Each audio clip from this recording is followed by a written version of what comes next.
நெஞ்சோடு கலந்தவளே, உயிரோடு உறைந்தவளே, எனக்காக பிறந்தவளே, என் உயிரே. மின்னல், என்ன காலையிலேயே புருஷன் வருவேன்றதுக்காக காஃபி எல்லாம் போட்டு ரெடியா வெயிட் பண்ணிட்டு இருக்க போல. நான் தான் கொஞ்சம் லேட்டா வந்துட்டேனா, சாரி மின்னல். யாருக்கு யாருடா புருஷன்? ஓவராயிட்டு பேசின காஃபி எடுத்து மூஞ்சிலே ஊத்திடுவேன். அது சரி, நீ வைக்கிற காஃபி மூஞ்சில ஊத்துறதுக்கு தானே யூஸ் ஆகும், வாயில தான் ஊத்த முடியாது. என்ன கிண்டலா? அம்மா நீ எதுக்கடா இப்ப இங்க வந்த? இது என்ன மின்னல் கேள்வி? இது ஏன் வீடு, ஏன் பொண்டாட்டி, அப்புறம் நான் வராம வேற யாரு மின்னல் வருவா? ஓ வீடா? ஐ மீன் இப்போ வாடகை அட்வான்ஸ் எல்லாம் நான் தானே கொடுத்துருக்கேன், அப்ப இது ஏன் வீடு தானே. ஓ, நீ வாடகை அட்வான்ஸ் எல்லாம் கொடுத்ததுனாலதான் உன் வீடுன்னு சொல்றியா? அப்ப அந்த பணத்தை நான் சீக்கிரத்திலே திருப்பி கொடுத்துடுறேன். அப்புறம் உன் வீடுன்னு சொல்ல முடியாது. அதுக்கப்புறம் இது ஏன் வீடு. ஐயோ என்ன மின்னல், நீ சின்ன பிள்ளைத்தனமா பேசிக்கிட்டு இருக்க. இப்ப என்ன இதை உன் வீடுன்னு சொல்லணும் அவ்வளவுதானே? அதுக்கு நீ வாடகை அட்வான்ஸ் எல்லாம் கொடுக்கணும்னு அவசியம் இல்ல. நீ என் பொண்டாட்டி தானே, வாடகை அட்வான்ஸ் நீ கொடுத்தா என்ன, நான் கொடுத்தா என்ன, எல்லாம் நம்ம வீடு தான். யாருக்கு யாருடா பொண்டாட்டி? ஐயோ என்ன மின்னல், நீ உனக்கு என்ன அம்னிஷியாவா? எப்ப பார்த்தாலும் யாருக்கு யார் பொண்டாட்டினே கேட்டுக்கிட்டு இருக்க. நான் தானே உன் கழுத்துல தாலி கட்டினேன், அப்ப நீ தானே எனக்கு பொண்டாட்டி. அதே அந்த தாலியை சாக்கா வச்சுட்டு தானே பொண்டாட்டி பொண்டாட்டின்னு ஓவரா பண்ணிக்கிட்டு இருந்த. இதுக்கப்புறம் நீ அப்படி எல்லாம் ஓவரா பண்ண முடியாது. ஏன் மின்னல், எனக்கு பதிலா நீ பண்றேங்கிறியா? ஏய் உனக்கு என்னடி பிரச்சனை? இப்ப பண்ணணுங்கிறியா பண்ண வேணாங்கிறியா? போடா பிரியாந்தா, இனி நீ ஒண்ணும் பண்ண முடியாது. நீ தாலி கட்டினதுனால தானே பொண்டாட்டி பொண்டாட்டின்னு சொல்லிட்டு இருந்த. நீ கட்டின தாலியை நான் கழட்டிட்டேன். இதுக்கப்புறம் நான் உனக்கு பொண்டாட்டியும் இல்ல, நீ எனக்கு புருஷனும் இல்ல. ஏய் என்ன சொல்ற? தாலியை கழட்டிட்டியா? அதேடா, அந்த தாலியை கழுத்துல இருந்ததுனால தானே பொண்டாட்டி பொண்டாட்டின்னு ஓவர் அட்வான்டேஜ் எடுத்துட்டு இருந்த. இப்ப அந்த தாலியை நான் கழட்டிட்டேன். இனி நீ என்ன பொண்டாட்டின்னு சொல்ல முடியாது. ஏ மின்னல் விளையாடாத, உண்மையாவே தாலியை கழட்டிட்டியா? உன்கிட்ட நியாயத்துக்குடா விளையாடணும், இல்ல விளையாடுறதுக்கு நீ எனக்கு யாரு? என்ன பொறுத்த வரைக்கும் எப்பொழுதும் நீ எனக்கு யாரோ தான். அதான் நீ கட்டின தாலியை நான் கழட்டிட்டேன். இனி உனக்கும் எனக்கும் எந்த சம்பந்தமும் இல்ல. இதுக்கப்புறம் பொண்டாட்டின்னு சொல்லிக்கிட்டு இந்த வீட்டு பக்கம் வராத. பின்ன இந்த வீட்டுக்கு வாடகை அட்வான்ஸ் எல்லாம் நீ தானே கொடுத்திருக்க. அதனால நீ ஒருவேளை இது ஏன் வீடுன்னு உரிமை கொண்டாடிக்கிட்டு வந்தாலும் வருவ. நீ ஒன்னும் கவலைப்படாத. அந்த வாடகை அட்வான்ஸ் ஒரே மாசத்துல நான் உனக்கு திருப்பி கொடுத்துடுறேன். ஏன்னா கடன் அன்பை முறிக்கும்ல. மின்னல், இந்த வீட்டுக்கு வர்றது உனக்கு பிடிக்கலன்னா சொல்லணும், இதுக்கப்புறம் வரல. ஆனா அதுக்காக தாலியை கழட்டிட்டனால சொல்லாத. நீ தாலியை கழட்டிட்டேன்னு சொல்லும் போது எனக்கு ஒரு மாதிரி கஷ்டமா இருக்கு மின்னல். விளையாட்டுக்கு கூட அப்படி சொல்லாத.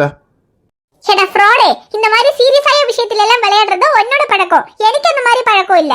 நான் தாலியை கழட்டிட்டேன். உனக்கு நம்பிக்கை இல்லைன்னா என்னோட கழுத்துல பாரு தாலி இருக்கான்னு. மின்னல், உண்மையாவே தாலியை கழட்டிட்டியா? என் கழுத்துல தாலி இல்லைன்னு பார்த்ததுக்கு அப்புறமா உனக்கு நம்பிக்கை வரல? உண்மையாவே தாலியை கழட்டிட்டேன். நீ தானே சொன்ன என்னால அந்த தாலியை கழட்ட முடியாது, ஏன்னா இன்னும் என் மனசுல நீ இருக்கேன்னு. ஆனா இப்ப நீ அந்த தாலியை கழட்டிட்ட. இப்பவாது புரிஞ்சுக்கோ, என் மனசுல நீ இல்ல, எனக்கு உன் மேல லவ்வும் இல்ல, ஒரு மண்ணும் இல்லன்னு. மின்னல், நீ என் மேல இருக்கிற கோவத்துல என்ன வேணாம் வேணான்னு சொல்லி அவாய்ட் பண்றியே தவிர உன் மனசுல இன்னும் என் மேல லவ் இருக்குன்னு தான் நினைச்சுக்கிட்டு இருந்தேன். அதுலயும் நான் உன் கழுத்துல தாலி கட்டினதுக்கு அப்புறம் எனக்கு உன் மேல இருந்த காதல், உரிமை எல்லாமே ரொம்ப அதிகமாயிடுச்சு. நீயும் நானும் ஒன்னா ஒரே வீட்டுல வாழலையே தவிர நமக்கு கல்யாணம் ஆயிடுச்சு, நீயும் நானும் புருஷன் பொண்டாட்டி ஆயிட்டோன்னு மனசுக்குள்ள எவ்வளவு சந்தோஷமா இருக்கேன் தெரியுமா? இப்படி தாலியை கழட்டிட்டேன்னு எல்லாத்தையும் ஒரே நிமிஷத்துல போட்டு உடைச்சிட்டிய மின்னல். உன்னை சொல்லி தப்பு இல்ல மின்னல், நீ ஆரம்பத்துல இருந்தே சொல்லிட்டு தான் இருந்த நான் உன்னை லவ் பண்ணல, நீ கட்டினதை நான் தாலியாவே நினைக்கல, இத கல்யாணமாவும் நினைக்கலன்னு. ஆனா நான் தான் ஏதோ நமக்கு கல்யாணம் ஆயிடுச்சு, நீ எனக்கு சொந்தமாயிட்ட, இதுக்கப்புறம் என்ன ஆனாலும் நீ என்னை விட்டு போக மாட்டேன்னு ரொம்ப நம்பிட்டேன். ஆனா ஆரம்பத்துல இருந்தே உன்னை நம்பி நம்பி உன்கிட்ட ஏமாறுறதே தான் என் வேலையா போச்சு. இப்பவும் அதே மாதிரி நான் ஏமாந்துட்டேன்ல மின்னல். சரி மின்னல், காதலிக்கும் போது வேண்டாம் வேண்டான்னு சொன்னா வேணும் வேணும்னு அர்த்தம்னு சொல்லுவாங்க. அதனாலதான் நீ என்ன வேண்டாம் வேண்டான்னு சொன்னப்போ கூட நான் உன்னை விட்டு போகாம உன்கிட்ட நெருங்கி நெருங்கி வந்தேன். ஆனா கல்யாணம் பண்ணதுக்கு அப்புறம் வேண்டான்னு சொல்லி தாலியை கழட்டுனா அதுக்கு வேண்டான்னு தானே மின்னல் அர்த்தம். எனக்கு இப்ப தெளிவா புரிஞ்சது மின்னல். இதுக்கப்புறம் நான் உன்கிட்ட வரமாட்டேன், நான் போயிடுறேன்.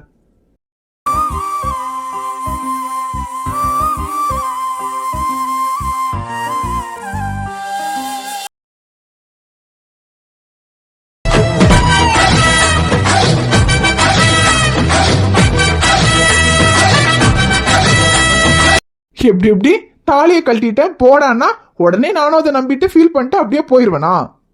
இதுக்கு முன்னால என்னை பார்த்து நீ செருப்ப கழட்டுவேன்னு சொன்னதுக்கே நான் உன்னை விட்டு போனதில்ல. தாலியை கழட்டிட்டேன்னு சொன்னதும் அப்படியே போறதுக்கு என் லவ் என்ன அவ்வளோ வீக்குன்னு நினைச்சிட்டியா மின்னல்? இங்க பாரு, நான் சொன்ன மாதிரி தாலி நான் உன் கழுத்துல கட்டினதுல இருந்து நீ பொண்டாட்டி இல்ல. எப்போ உன்னை லவ் பண்ண ஆரம்பிச்சோ அன்னையில இருந்து நீ பொண்டாட்டி. நீ எத்தனை தடவை தாலியை கழட்டினாலும் அத்தனை தடவையும் நான் தாலி கட்டுவேன். இனி இப்ப கட்டுனாலும் கட்டலனாலும் நீ என் பொண்டாட்டி தான்.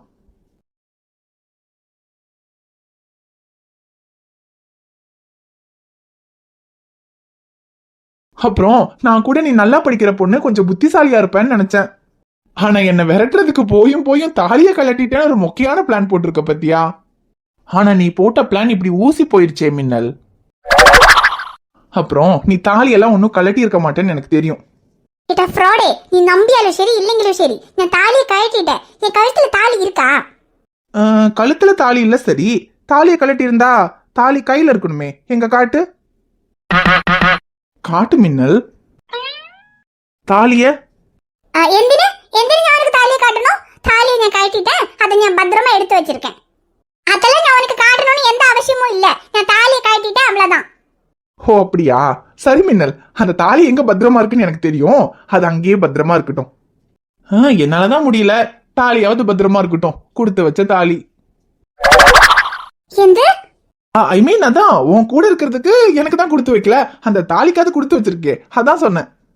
போடா பிராந்தா, நீ நம்பியாலும் இல்லைங்களும். ஏய் நிறுத்தடி போதும். நீ தாலியை கழட்டி இருக்க மாட்டேன்னு எனக்கு தெரியும். நீயே அந்த தாலியை கழட்டணும்னு நினைச்சாலும் அது உன்னால முடியாது மின்னல். ஏன் என்னால கழட்ட முடியாது? அதெல்லாம் ஒண்ணும் இல்ல, நான் தாலியை கழட்டிட்டேன். நிஜமாவே கழட்டிட்டியா? அதே நிஜமாவே கழட்டிட்டேன். சரி, நீ நிஜமாவே கழட்டிட்டே இல்லையான்னு நான் பாக்குறேன். ஏடா அதான் தாலி கழுத்துல இல்லையே, பார்த்தா தெரியல. இப்படி பார்த்தா தெரியல, ஆனா அதுக்காக நீ தாலியை கழட்டிட்டே நான் எப்படி நம்புறது? பின்ன நீ நம்புறதுக்கு வேற எந்த செய்யணும்? மின்னல், தாலி வெளியே தெரியாம உள்ள ஒளிச்சு வைக்கிற டெக்னிக்கெல்லாம் நாங்க அலைப்பாய்தையிலே பார்த்துட்டோம். சோ தாலி இருக்கா இல்லையான்னு கண்ணால பார்த்தாலாம் தெரியாது. சரி பாவம், நீ என்ன நம்ப வைக்கிறதுக்கு ரொம்ப ட்ரை பண்ற. தாலி இருக்கா இல்லையான்னு நானே கன்ஃபார்ம் பண்ணிக்கிறேன்.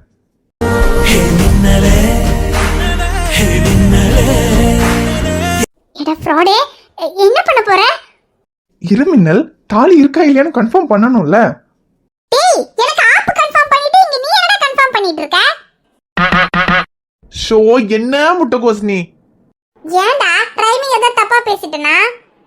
ரைமிங் எல்லாம் கரெக்ட் தான், ஆனா டைமிங் தப்பா வந்துட்டியே முட்டைகோஸ். ஒரு 5 நிமிஷம் லேட்டா வந்திருந்தா இங்க சூப்பர் சீன் பார்த்திருக்கலாம். மிஸ் ஆயிடுச்சு.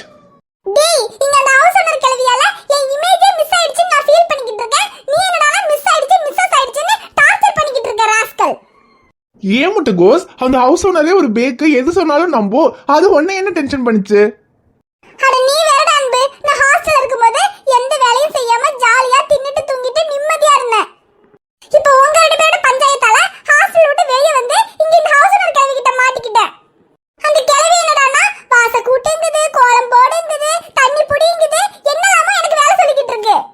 நான் என் வீட்ல கூட இந்த வேலையெல்லாம் செஞ்சது இல்ல. உங்களுக்காக ஹாஸ்டல் விட்டு வெளிய வந்து என்ன இந்த வேலையெல்லாம் செய்ய வச்சிட்டியாடா? ஐயோ முட்டைகோஸ், நீ எதுக்கு இந்த வேலையெல்லாம் செய்யற? உன் ஃப்ரெண்ட் தண்டமா தானே இருக்கா, அவளை செய்ய சொல்ல வேண்டியது தானே. எடா பிராந்தா, யாரு இவ வாச தெளிச்சு கோலம் போடுவாளா? தமிழ்நாட்டிலேயே பிறந்து தமிழ்நாட்டிலேயே வளர்ந்து எனக்கே கோலம் போட தெரியல. இந்த லட்சணத்துல இவ கோலம் போட்டான்னு வெச்சுக்க, அத அந்த ஹவுஸ் ஓனர் கிளவி பார்த்துட்டு அந்த கோலத்துக்காகவே எங்களை வீட்டை விட்டு வெளியே துரத்திரும். சரி விடு முட்டைகோஸ், அதான் இப்ப நம்ம தமிழ்நாட்டுக்கு மருமகள் ஆயிட்டால, இதுக்கப்புறம் கோலம் போடுறதுல இருந்து கொலை அடியில சண்டை போடுற வரைக்கும் எல்லாத்தையும் பழக்கிடுவோம். ஏடா, நீ அந்த தாலியை கழட்டிட்டேன்னு சொல்லிட்டு இருக்க, திரும்ப நீ பொண்டாட்டி மருமகன்னு என்னெல்லாமோ சொல்லிட்டு இருக்க. ஐயோ முருகா, இவ பஞ்சாயத்து பெரிய பஞ்சாயத்தா இருக்கு. கொஞ்சம் இரு மின்னல். தாலி இருக்கா இல்லையான்னு இன்னும் கன்ஃபார்மே பண்ணல. கன்ஃபார்ம் பண்ணதுக்கு அப்புறம் தான் நீ எனக்கு பொண்டாட்டியா இல்லையான்னு கன்ஃபார்ம் பண்ண முடியும். அதுக்குள்ள தானே முட்டைகோஸ் வந்து நம்மள கன்ஃபியூஸ் பண்ணி விட்டுருச்சு. சரி விடு, இப்ப காலேஜுக்கு டைம் ஆச்சுல, முதல்ல காலேஜுக்கு போவோம். காலேஜ் முடிச்சு வந்ததுக்கு அப்புறமா நம்ம கன்ஃபார்ம் பண்ணிக்கலாம். காலேஜா? டேய், உன் ஆர்வக்குள்ளருக்கு ஒரு அளவு இல்லையாடா? ஏன் முட்டைகோஸ்? டேய், காலேஜ் லீவுடா. காலேஜ் லீவா? ஏன் லீவு? அது சரி, காலேஜுக்கு வந்து நீ கிளாஸ கவனிச்சாதானே உனக்கு இதெல்லாம் தெரியும். உன் கவனம் பூரா சைடு மேலேயே தானே இருக்கு. அப்புறம் காலேஜ்ல என்ன நடக்குதுன்னு உனக்கு எப்படி தெரியும்? அடுத்த மாசம் செமஸ்டர் வர போகுதுல, அதுக்கு ஸ்டடி ஹாலிடேஸ் விட்டுருக்காங்க. 15 நாள் காலேஜ் ஸ்டடி ஹாலிடேஸா? அப்ப 15 நாள் காலேஜ் இல்லையா? காலேஜ் இருந்துட்டா மட்டும் அங்க வந்து நீ என்ன படிக்கவா போற? இங்க என்ன பண்றியோ அததான் அங்கேயும் பண்ண போற. அப்புறம் எதுக்கு நீ சாக்காவற? அதானே, அப்ப இதுக்கு நான் ஷாக் ஆகணும்? காலேஜ் இல்லைன்னா என்ன? அதான் நம்ம வீடு இருக்கு. வீடு இருக்கு, அதுக்கு நீ இங்க தான் இருக்க போறியா? இருக்கும் இருக்கும். இதுக்கு அப்புறம் தாலி சென்டிமெண்ட்டும் இல்ல, வீட்டுக்கு வாடகை கொடுத்து அட்வான்ஸ் கொடுத்துட்டேன்ற பேர்லயும் யாரும் இங்க வர முடியாது. அதெல்லாம் நான் திருப்பி கொடுக்கறேன்னு சொல்லிட்டேன். அதனால இவங்க இருக்கிறதுக்கு எந்த உரிமையும் இல்ல. சரி மின்னல், நான் உன் வழிக்கே வரேன். தாலி சென்டிமெண்ட்டை விடு. இந்த வீட்டுக்கு வாடகை அட்வான்ஸ் நான் தானே கொடுத்துருக்கேன். அதை முதல்ல நீ எனக்கு திருப்பி கொடு. அது வரைக்கும் நான் இங்கே தான் இருப்பேன். பயப்படாத முட்டைகோஸ், டே மட்டும் தான், நைட்டு போயிருவேன். அப்பாடா, நல்ல வேலை. மின்னல், அட்வான்ஸ் வாடகையெல்லாம் அப்புறமா கொடு. ஆனா அதுக்கு முன்னாடி தாலி இருக்கா இல்லையான்னு கன்ஃபார்ம் பண்ணணும். அதை கன்ஃபார்ம் பண்ணிட்டு அப்புறம் நான் போயிடுறேன். சரி சரி, ஹாஸ்டல்ல ஓபி அடிச்ச மாதிரி இங்கேயும் ஓபி அடிக்கலன்னு நினைக்காதீங்க. இது நம்ம வீடு, இங்க எல்லா வேலையும் நம்ம தான் பண்ணணும். இனி மதியத்துக்கு சமைக்க வேணாம், சீக்கிரமா வாங்க. சைலமா, என்ன இது? தாலியை கழட்டிட்டா இதுக்கு அப்புறம் இங்க வர மாட்டான்னு சொன்னேன். ஆனா இப்ப தாலி இருக்கா இல்லையான்னு கன்ஃபார்ம் பண்றதுக்காகவே இங்க டேராவே போட்டான். அது எங்க அவன் இங்க டேரா போடும்? அதுக்கு நான் விட்டுருவேனா? இன்னைக்கு ராத்திரிக்குள்ள அவன் இங்க இருந்து ஓட வைக்கிறேன். இதுக்கப்புறம் இனி அவன் இந்த பக்கமே வர மாட்டான். ஐயோ, சைலமா அவனை ஓட வைக்குதோ இல்லையோ, கடைசியில இதுங்க ரெண்டுங்களும் சேர்ந்து என்ன இங்க இருந்து ஓட வச்சிருங்களா? இதுங்களை நம்பி ஹாஸ்டல்ல விட்டு வந்து பெரிய தப்பு பண்ணிட்டியா ரேசு?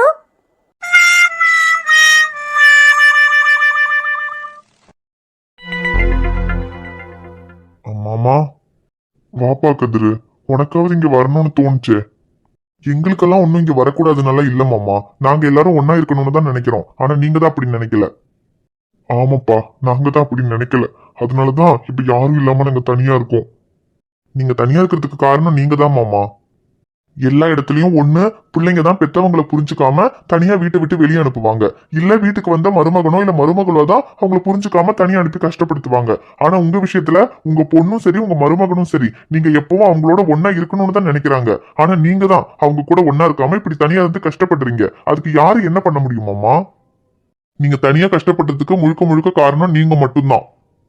ஆமா கதிரு, அதை நான் இல்லைன்னு சொல்லல. நாங்க தனியா இருக்கிறதுக்கு காரணம் நாங்க தான்.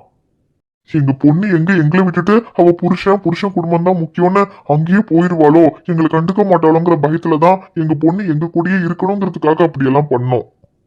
ஆனா கடைசியில அதுவே எங்க பொண்ணு எங்க கிட்ட இருந்து மொத்தமா பிரிச்சிருச்சு. இங்க பாருங்க மாமா, உங்க பொண்ணு இப்ப உங்களுக்கு மட்டும் பொண்ணு கிடையாது. அவ ஒருத்தரோட மனைவி, ஒரு வீட்டுக்கு மருமக, 2 குழந்தைங்களோட அம்மா. சொல்ல போனா இப்ப அதுதான் அவ குடும்பம். அவ அங்கதான் இருக்கணும். ஆனா அப்ப கூட அவளும் சரி உங்க மருமகனும் சரி உங்களை புரிஞ்சுக்கிட்டு நீங்களும் வேணும்னு உங்களை அவங்க கூடயே வந்து இருங்கன்னு அவங்க கூப்பிட்டாங்க. சரி, நீங்க அவங்க கூடயே கூட போய் இருக்க வேண்டாம். ஆனா முன்னாடி மாதிரி அவங்களை புரிஞ்சுக்கிட்டு எந்த பிரச்சனையும் பண்ணாம இருந்திருந்தா கூட அவங்க இங்க வந்துட்டும் போயிட்டும் இருந்திருப்பாங்க. இப்ப ஐஷு மாசமா இருக்கா. இப்ப நம்ம தான் அங்க போய் அவளுக்கு வளகாப்பு பண்ணி அவளை இங்க கூட்டிட்டு வந்து குழந்தை பிறக்கிற வரைக்கும் அவளை நல்லபடியா பாத்துக்கிட்டு நல்லபடியா குழந்தை பெற்று அவளை அனுப்பி வைக்கணும். இப்ப கூட நான் சொல்றதெல்லாம் உங்களுக்கு புரியுமான்னு தெரியல. இருந்தாலும் நாங்க ஊருக்கு போய் ஐஸ்வர்யாவுக்கு வளகாப்பு பண்ணலான்னு இருக்கோம். அதான் உங்ககிட்ட ஒரு வார்த்தை சொல்லலான்னு வந்தோம். எங்க பொண்ணுக்கு வளகாப்பு பண்றதுக்கு யாரோ 3வது மனுஷங்க மாதிரி எங்க கிட்ட தகவல் சொல்ற நிலைமைக்கு நாங்க வந்துட்டோம்ல கதிரு. இப்ப கூட நாங்க திருந்திட்டோம்னு பண்ண பிரச்சனைக்கெல்லாம் எங்க பொண்ணுகிட்டயும் எங்க மருமகன் கிட்டயும் மன்னிப்பு கேட்கணும்னு தான் தோணுது. ஆனா இதுக்கு முன்னாடி இதே மாதிரி திருந்திட்டோம்னு சொல்லி திரும்பவும் நாங்க பிரச்சனை பண்ணதுனால இப்ப நாங்க போய் இப்படி சொன்னா கூட எங்க மருமகனும் எங்க பொண்ணும் எங்களை நம்புவாங்களான்னு கூட தெரியல. அதான் நானும் செண்பகமும் இதுக்கப்புறம் இப்படி தனியாவே இருந்துடலாம். எதுக்கு தேவையில்லாம போய் அவங்களையும் கஷ்டப்படுத்திக்கிட்டு. எப்படி இருந்தாலும் எங்க பொண்ணு அங்க நல்லாதான் இருப்பான்னு எங்களுக்கு தெரியும். எங்க மருமகனும் சரி அவங்க குடும்பமும் சரி எங்க பொண்ணை ராணி மாதிரி பாத்துக்குவாங்க. அதனால நாங்க போய் இதுக்கப்புறம் அவங்களை தொல்லை பண்ணாம நாங்க தனியாவே இருந்துடலாம்னு முடிவு பண்ணிட்டோம். இப்ப கூட நாங்க வந்து எங்க பொண்ணுக்கு வளகாப்பு பண்ணணும்னு எங்களுக்கு ஆசையா தான் இருக்கு. வளகாப்பு முடிச்சு அவளை இங்க கூட்டிட்டு வந்து நல்லபடியா குழந்தை பெற்று அனுப்பணும்னு எங்களுக்கு தோணுது. ஆனா அப்படி நாங்க வளகாப்பு முடிஞ்சு இங்க கூட்டிட்டு வரோம்னு சொன்னா நிச்சயமா மருமகனும் சரி அவங்க குடும்பமும் சரி எங்களை தப்பா தான் நினைப்பாங்க. என்னாலும் மருமக எங்க கூட எங்க பொண்ணை அனுப்பவும் மாட்டாரு. அதனாலதான் நாங்க வராமையே இருந்தோம்.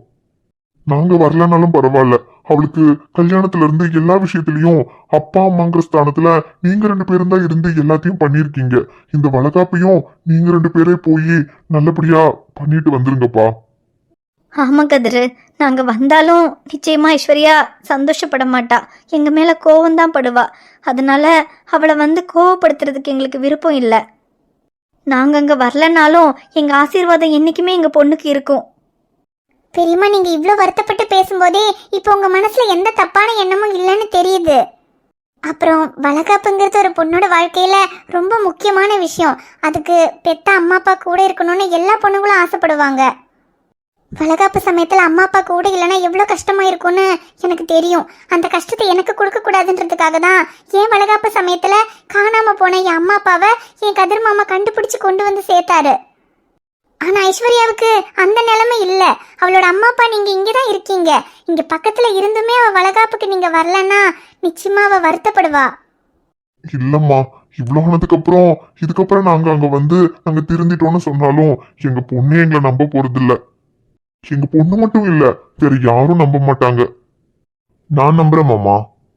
கதிரு, ஆமா மாமா, எப்போ எந்த பிரச்சனையும் வேண்டான்னு நீங்க ஒதுங்கி இருக்கீங்களோ அப்பவே நீங்க திருந்திட்டீங்க. உங்க மனசுல எல்லாம் எதுவும் இல்லைன்னு எனக்கு புரியுது. எனக்கே புரியுதுன்னு போது நிச்சயமா உங்க பொண்ணுக்கும் மருமகனுக்கும் உங்களை புரியாம போகாது. நீங்களும் எங்க கூட வாங்க மாமா. ஐஸ்வர்யா கிட்டயும் ஷமீர் கிட்டயும் நான் பேசுறேன். நிச்சயமா அவங்க உங்களை புரிஞ்சுக்குவாங்க. நம்ம போய் நல்லபடியா ஐஸ்வர்யாவுக்கு வளகாப்பு பண்ணி கூட்டிட்டு வரலாம். கதிரு, வாங்க மாமா, நான் தானே சொல்றேன். நிச்சயமா அவங்க உங்களை புரிஞ்சுக்குவாங்க. ஹாய் ஃப்ரெண்ட்ஸ், எல்லாரும் எப்படி இருக்கீங்க? நிச்சயமா நலமா இருப்பீங்கன்னு நம்புறோம். இந்த வீடியோ உங்களுக்கு பிடிச்சிருந்தா மறக்காம வீடியோவுக்கு ஒரு லைக் போடுங்க. வீடியோ பத்தின கருத்தை மறக்காம கமெண்ட்ல சொல்லுங்க. வீடியோவை உங்க ஃப்ரெண்ட்ஸுக்கும் ஃபேமிலிக்கும் ஷேர் பண்ணுங்க. சேனலை சப்ஸ்கிரைப் பண்ணாம பார்த்துட்டு இருந்தீங்கன்னா சப்ஸ்கிரைப் பண்ணிட்டு பாருங்க. உங்களை பார்க்க நாளைக்கு வரேன். பை.